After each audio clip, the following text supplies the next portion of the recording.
Imyaka irashize indi iratashye u Rwanda ari igihugu gifite amahoro ndetse n'umutekano, yewe hari n'imvugo igira iti u Rwanda igihugu gitemba amata n'ubuki.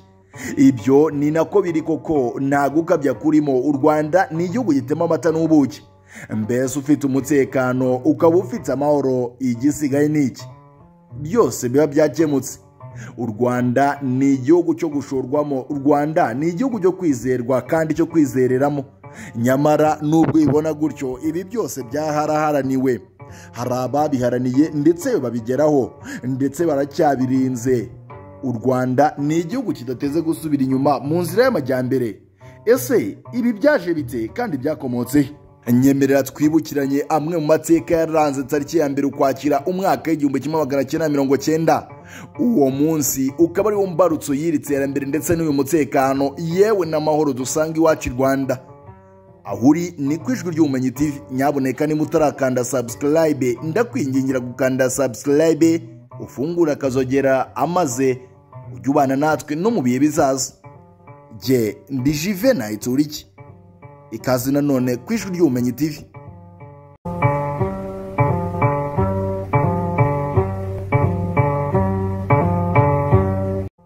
Uyu munsi uhereye tariki ya 1 Ukwakira umwaka w'1990 ukageza uyu munsi tariki ya 1 Ukwakira umwaka w'2025, umwaka 35 irashize atangiye urugamba rwo kubohora u Rwanda.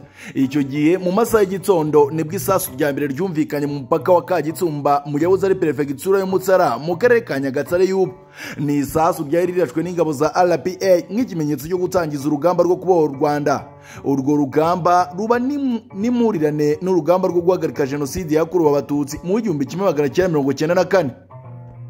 Ni urugamba rurerure nyamara rutari rworoshye rwakozwe kugira ngo igihugu kibohorwe, aho FPR Inkotanyi nk'umuryango ndetse na RPA Inkotanyi nk'umutwe w'ingabo, izo nzego zombi zatangije urwo rugamba rwasojwe mu 1994.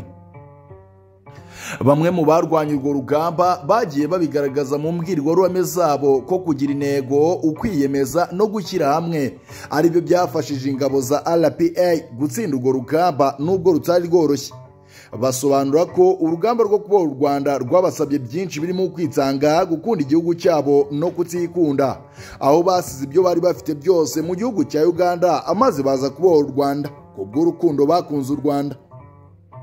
Ku itariki ya 1 Ukwakira umwaka w'1990 ku mugezi wa Muvumba niho hajugunywa amapeti n'ibyangombwa byabarangaga bari barahawe bari mu buhungiro, maze batangiza urugamba.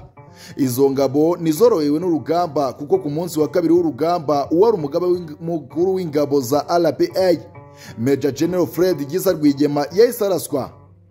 Ingabo za RPA zakomeje gutakaza abasirikare bazo bakuru mu kwezi kwa mbere k'urugamba, barimo Major Chris Munyenyezi ndetse na Major Petro Bayingana, barashwe ku itariki ya 23 Ukwakira umwaka w'1990.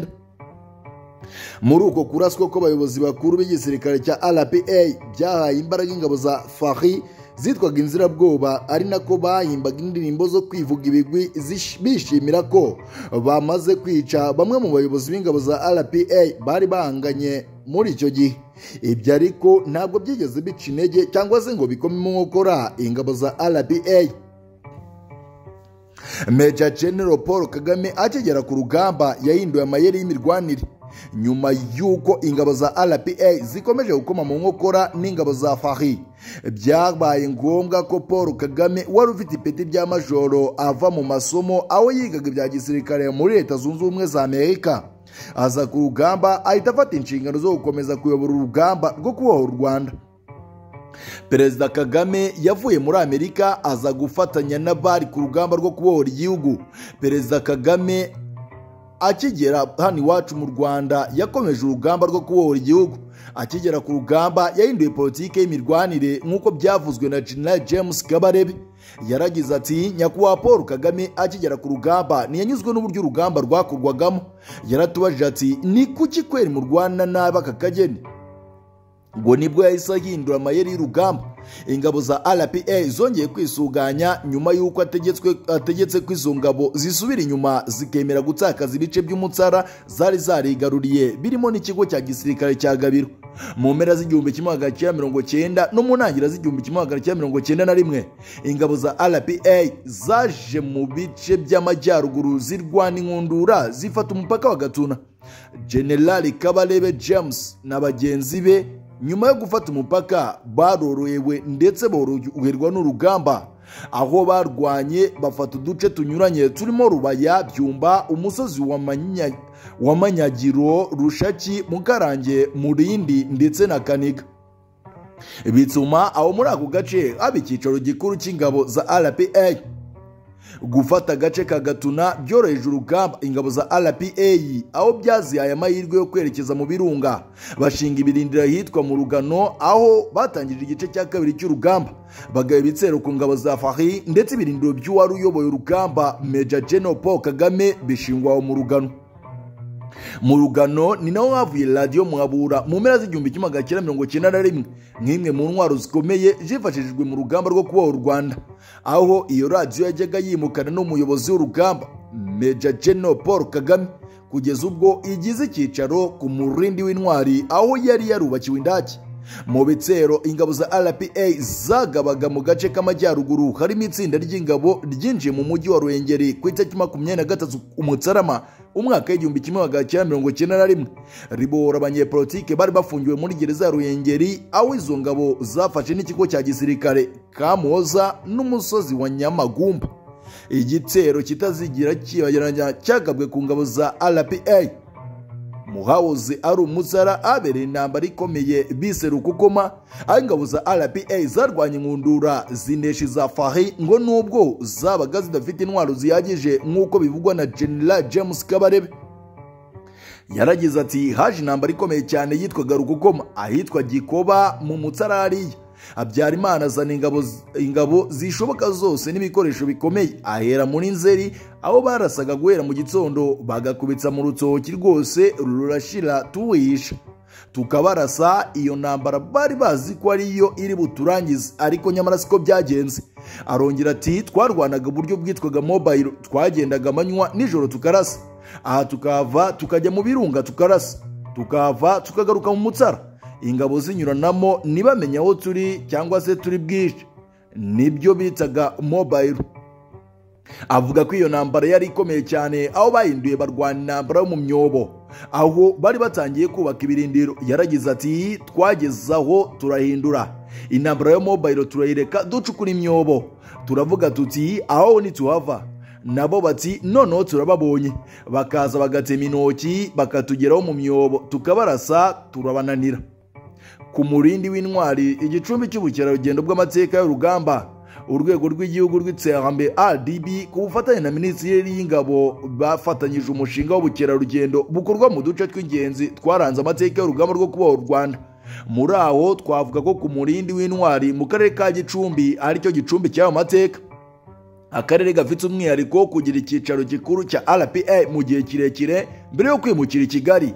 Niho usanga inyubako z'uruganda rw'icyayi rwa Murindi zakoreshejwe nk'icyicaro gikuru guhera mu 1992 kugeza ku itariki ya 7 Mata umwaka w'1994. Aho hari inzu yari ibiro by'umugaba mukuru w'ingabo za RPA Major General Paul Kagame ku Murindi w'intwari, aho ni Ibyumba. Indake yari ya Perezida Paul Kagame ndetse n'inzu y'ibyumba bitatu ikikijwe n'indake ebyiri z'ubuyobozi w'urugamba. N'ahantu hakomeje gusurwa n'abantu baturutse mu mpande zose z'igihugu ndetse n'abaturuka mu mahanga. Ingabo za RPA zamenye ihanurwa ry'indege yari itwaye Perezida Habyarimana ubwo zarimo zirebera umupira. Biratangaje. Mugabo Frimo, umuyobozi w'ingoro y'urugamba rwo kubohora igihugu ku Murindi wa Byumba, avuga ko amakuru y'ihanurwa ry'indege ya Habyarimana Major General Paul Kagame yamenye ubwo yari ku Murindi w'intwari, aho yarebaga umupira na bamwe mu ngabo ze. Yaragize ati aha niho nyakubahwa Paul Kagame yarari bari kureba umukino wa nyuma cyangwa se final w'amarushanwa ya Kani wahuzaga Nigeria ndetse na Zambia. Kuri uwo mugoroba nibwo bamenye amakuru ko indege ya Habyarimana yarashwe. Arongera ati nyakubahwa perezida akimara kumenya ayo makuru yakoze ibintu bitatu by'ingenzi.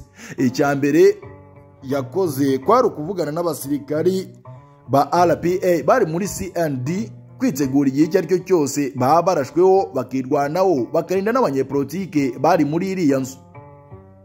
ngo ikindi yasabye abo basirikare arimo kwirinda kwivanga mu bwicanyi nyuma y'uko interahamwe zari zimaze kugaragaza ko zishaka kwica abaturage no gusagarira abasirikare, ndetse anasaba abasirikare bari igihugu kwirinda kwivanga mu bwicanyi nubwo bitagenze uko byabyifuzaga.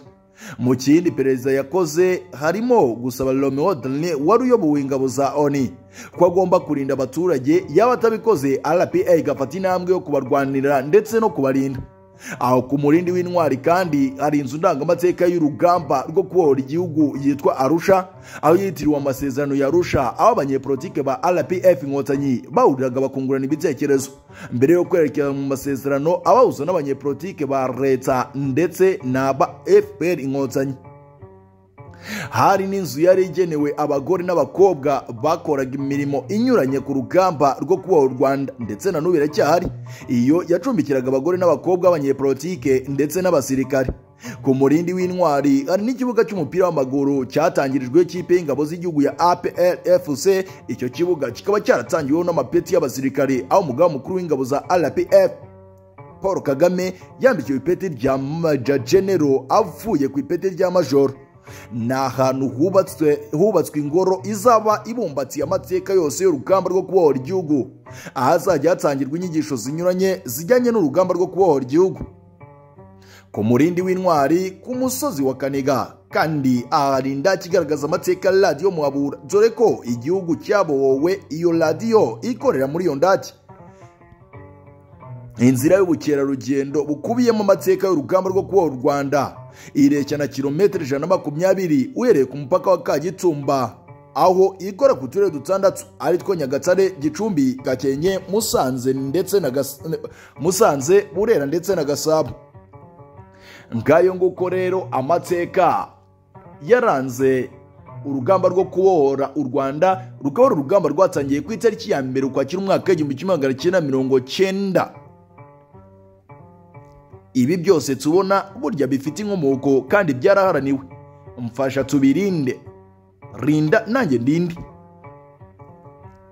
Nyaboneka reka ngushimire we twabanye muri iki kiganiro, by'umwihariko nshimire kandi we wamaze gukanda subscribe ku Ijwi ry'Ubumenyi TV. Nawe niba utarayikanda wayikanda kuri uyu mwanya ugafungura akazogera amaze tukazahurira mu biganiro by'ubutaha. Nyaboneka kanda like kuri iki kiganiro, wibuka kugisangiza n'inshuti ndetse n'abavandimwe. Igitekerezo cyawe ni ingenzi. Igihe nari Juvenal Turiki, bana natwe.